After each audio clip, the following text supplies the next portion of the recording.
Do you like poetry? I'd like to read Exquisite, The Poetry and Life of Gwendolyn Brooks. This is a true story, a biography about Gwendolyn who loved poetry, and that's what she became famous for, by Suzanne Blade.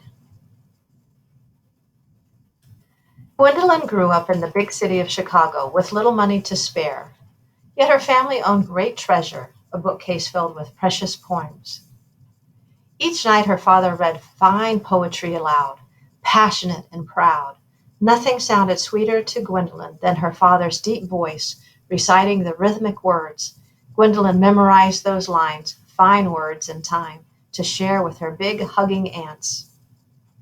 When she was 7, Gwendolyn began arranging words into poems of her own.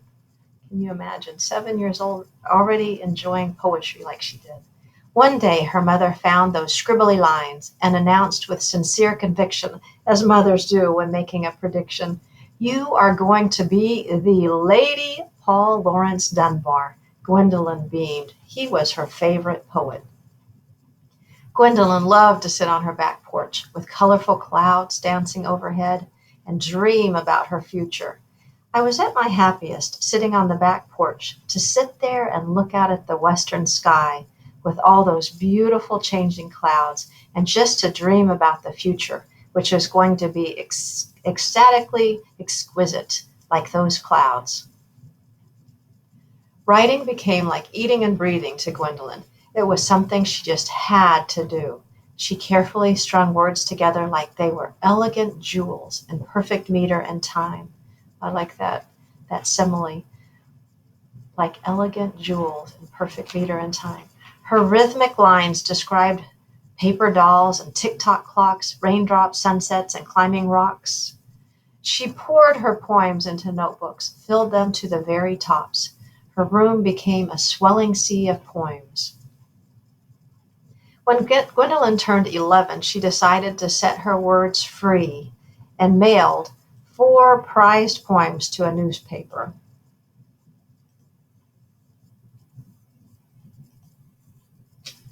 Her words were printed on crisp pages for the whole neighborhood to see. Elated, oops, elated, she sent her nature poems eventide to a magazine. It appeared on shiny pages for the entire country to read. Gwendolyn's future seemed as bright as morning's first clouds, but then a terrible storm blew in, the Great Depression. Excuse me, let me fix this real quick. With too few jobs for too many workers, her father's pay was cut in half. Dinner each night was the same, beans, because it didn't cost too much. Hungry for food, yet more hungry for words, Gwendolyn kept writing. She sent more poems to magazines, but they were all rejected. In high school, Gwendolyn felt rejected too. She was too quiet and shy for some crowds, her skin too dark for others.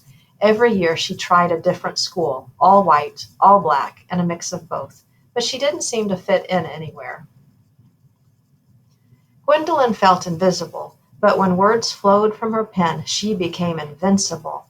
So she spent more time than ever writing, exploring new ways to express her ideas. She even wrote a history report in rhyme. Her paper earned an A, and a note from the teacher that said to keep writing.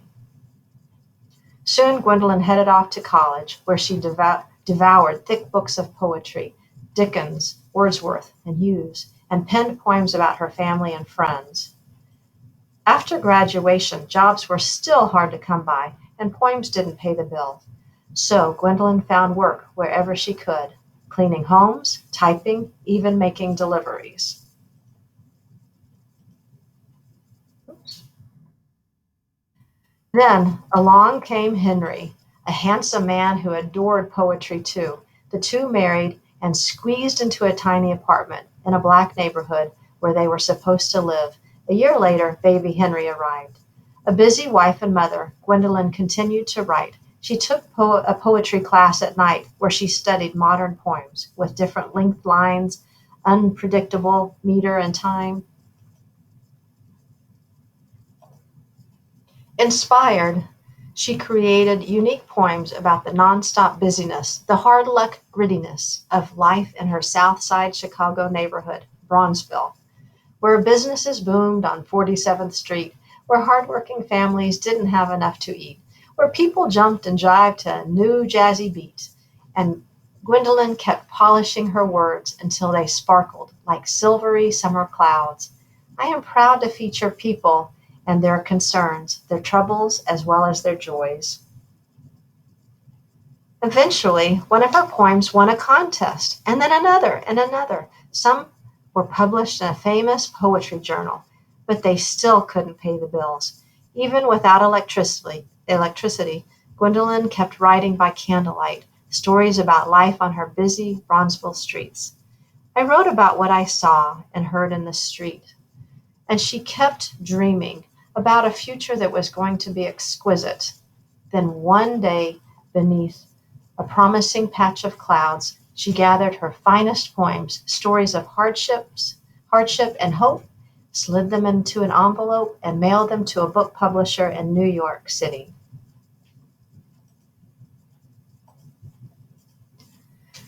Then she waited and worried and wondered, would they like her stories? Would they like stories about people in her neighborhood? Soon a letter arrived. The publisher wanted more, twice as many as before. So Gwendolyn composed poems in different forms, free verse, ballads, sonnets. She wrote about brave soldiers like her brother, fighting for a country that didn't give everyone equal rights. She wrote about a poor man named Satin Leg Smith who fancied fine clothes. She wrote about understanding your identity, who you are on the inside. Her tired fingers wrote day and night until finally she had enough to send to the publisher. Before long, another letter arrived. Gwendolyn grabbed that envelope, ran into the bathroom, and locked the door. Hands trembling, she opened it. The publisher loved her poems. Soon they became a beautiful book, A Street in Bronzeville. But Gwendolyn had more stories to share, important stories about a young girl growing up, getting married and starting her own family in a city where people judged others by the color of their skin. Those powerful poems became her second book, Annie Allen.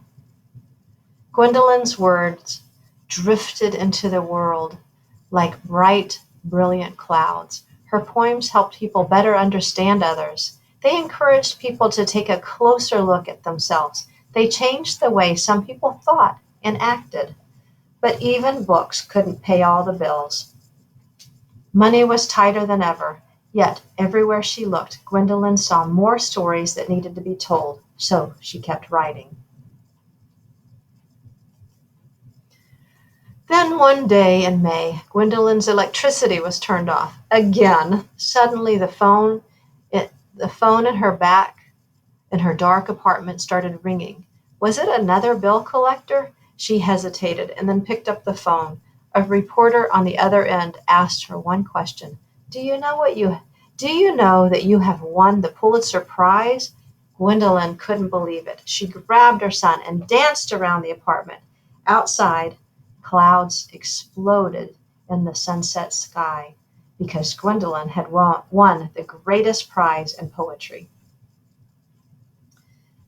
I don't know if you heard all the connections to clouds and the imagery that she used. Here is one of her poems.